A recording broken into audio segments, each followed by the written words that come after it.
7.4 is a report on assisted travel policy and guidelines.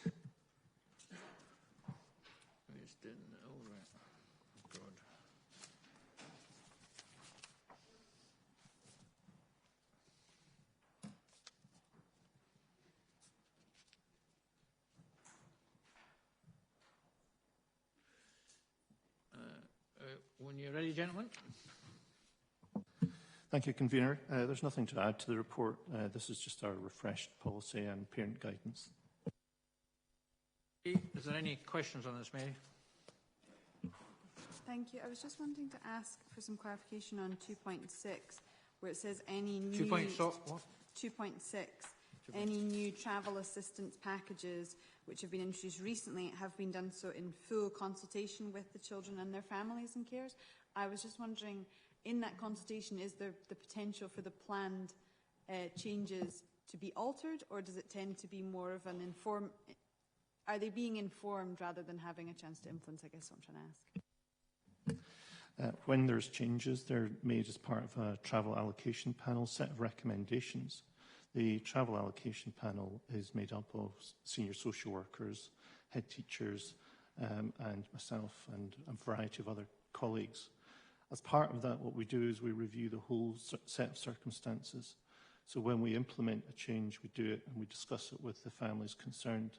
And then if that's not going well, we'll change it again. It'll come back to the travel allocation panel. So they have the opportunity to come back if what we're agreeing doesn't work out for them? Absolutely. Okay. Alec? I've been asked to raise a point on, particularly in the special schools area. The policy as written is trying to support independence of the children, obviously. And it seems at the end of the day that it comes back to the transport panel for these special children. Actually, though, the parent really often knows best. And it feels that there isn't the capacity to pick up the parent's knowledge about how best that child needs to be transported into the process that you're being put forward. Can you have a look at that again, please? We would always want to take account of the views of parents. It's a vital part of what we're trying to achieve. What I want to do at this stage is to point out the difference between the existing policy, which is wrong in its title, in fact, in that it's the head teacher guide. What we're trying to do here is create some travel assistance, which is not just about being good at providing a minibus, a taxi or a coach. What we actually want to do is to provide some human support in a lot of these cases, particularly for children with additional support needs. Okay, Mary.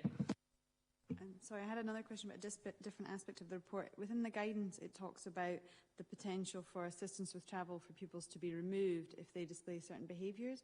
I guess I was interested in what kind of behaviours that would be, because obviously behaviour is communication, especially from some of the children that will attend special schools. So how flexible is that? I just don't want transport assistance to be being removed from our most vulnerable pupils. That's a really good point, actually. What we're trying to do here is capture travel assistance for all, including mainstream. So I guess the focus there is mainstream. We wouldn't be removing transport for children with additional support needs. That's a statutory right. We certainly wouldn't be doing that.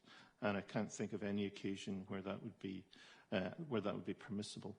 What we do see, though, is sometimes in mainstream schools we see some behaviour which is violence and aggression, damage to property, and sometimes significant vandalism of vehicles. So on that occasion, what we would do is we would write to parents and we would involve them in the discussion with the school. Okay. Oh, sorry. Is there any other questions on this? Oh, another one. Sorry, I did have a few on this. In the guidance for parents and carers, it doesn't mention the annual application that's needed, and I was just wondering if is that given to parents and carers elsewhere in case they think they apply once and then they'll always get it? Are they aware that they need to keep applying?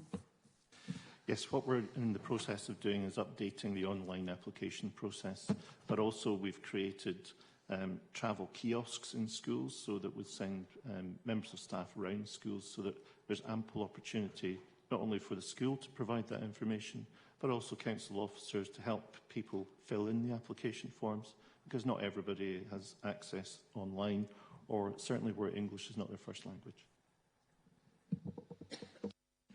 Okay, so any more questions on that?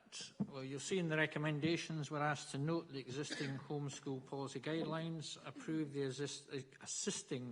assisted travel policy guidelines, and note the revised assisted travel policy guidelines. Will there be a challenge to that, or are people quite happy with that? If we're not, then let's agree it and move on.